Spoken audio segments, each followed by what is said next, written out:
Every Torontonian knows the Junction is where the cool kids hang out.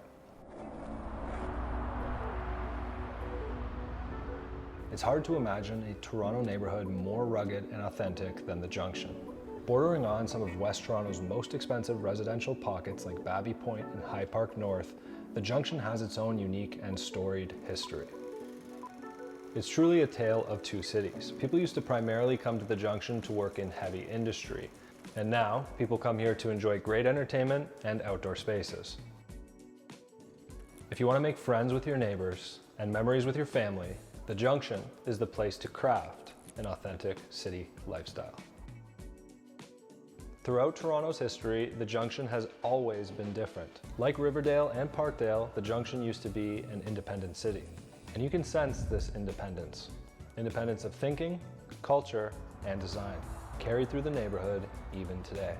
It was annexed in 1909, and there was a prohibition on alcohol lasting for nearly 90 years and ending around the year 2000.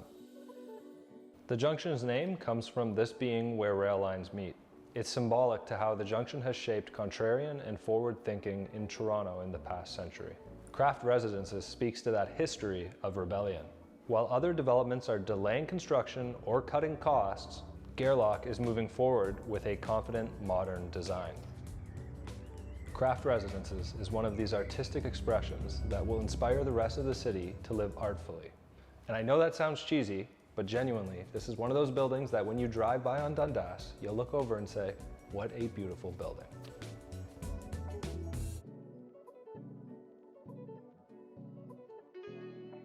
One of the biggest concerns for condo buyers in Toronto is build quality, and if it isn't one of your concerns, it should be. This isn't fast fashion. Gairloch is a brand that the city trusts for many good reasons.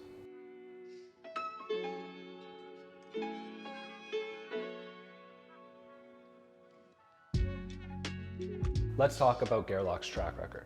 If you sampled 100 random realtors in Toronto about their favorite condo building, 383 Sororan is going to show up on that list at least 50 times. Most developers are heading to the high-rise, high-density sort of cookie-cutter stuff because that's where the margin is, that's where the profit is, and that's how you can sell a building in a weekend to a bunch of investors. But Bill continues to focus on these types of buildings. He builds the type of building that he himself would live in, despite the fact that they're not the most profitable type of development to be focused on. I admire that kind of focus on architecture and living rather than just a pure profit motive. Junction Point's one of my personal favorite pre-construction launches in the last 5 years or so. They did this brick screen fronting on Dundas, which has never before been done in Toronto, and is incredible the way that light plays on it and into the units behind it. It's just such a unique thing that I hope we continue to see more people stepping outside of the architectural box, so to speak, and doing that type of product. The term luxury gets thrown around a lot with Toronto condo development. But what does luxury actually mean? We can't just be a city that cuts corners. Gairloch is showing that it's important to have something to aspire to. It all starts with where you'll be living. Craft is an 8-story boutique building with 86 luxury residences. And many of these floor plans are one-of-ones. The facade of the building, for example, is a recycled stone from Amsterdam that has a stunning olive hue in the sunlight. From the outside, this building isn't only going to stand out in this neighborhood, but across the city. Gairloch has prioritized outdoor living with a layered terrace design, giving panoramic views to every balcony and patio space in the building. This means more sunlight exposure and a truly open field of view to the night sky. Given the building is surrounded by mostly low-rise residential, you have truly nothing obstructing your views. With over 5,000 units coming to market, this area of Toronto isn't only seeing private investment, it's also seeing a lot of public infrastructure and development. For example, the Toronto West Railpath extension, which was approved by the city and will take you all the way down to Liberty Village.